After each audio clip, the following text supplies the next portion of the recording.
diagnose, for instance, the financial situation of the United States. When I talk to my conservative friends right here, they always tell me that the problem is high taxes. But they're wrong. Of course, high taxes are extremely high here in the United States. I give you that. You're right in that. But that's not the real problem. The real problem is not the high taxes themselves, but the fact that they are not even really funding the government.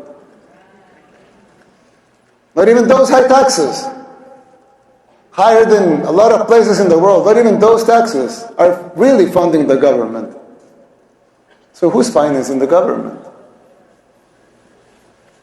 Government is financed by treasury bonds, paper. And who buys the treasury bonds? Mostly the Fed.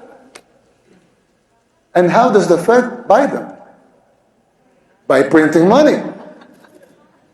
But what backing does the Fed have for that money being printed? The treasury bonds themselves. So basically, you finance the government by printing money out of thin air. Someone could ask,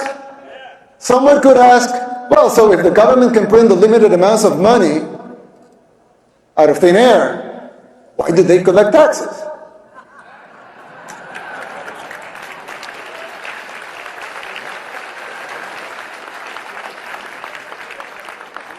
I mean, in theory, it would make sense, right? If they can print unlimited amounts of money, why would they need taxes for? The answer is simple, but it's very shocking.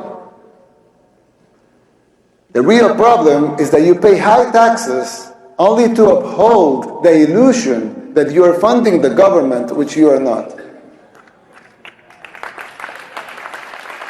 It's shocking, but it's true.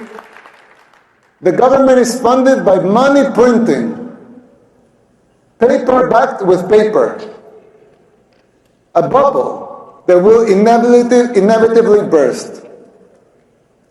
The situation is even worse than it seems, because if most Americans and the rest of the world were to become aware of this farce, confidence in your currency would be lost, the dollar would fall, and the Western civilization with it.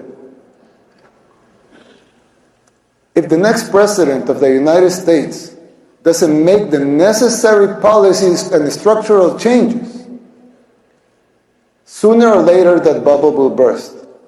There's still time. You don't have to make the same mistakes we did in the 60s and the 70s. You can still jump before the water boils.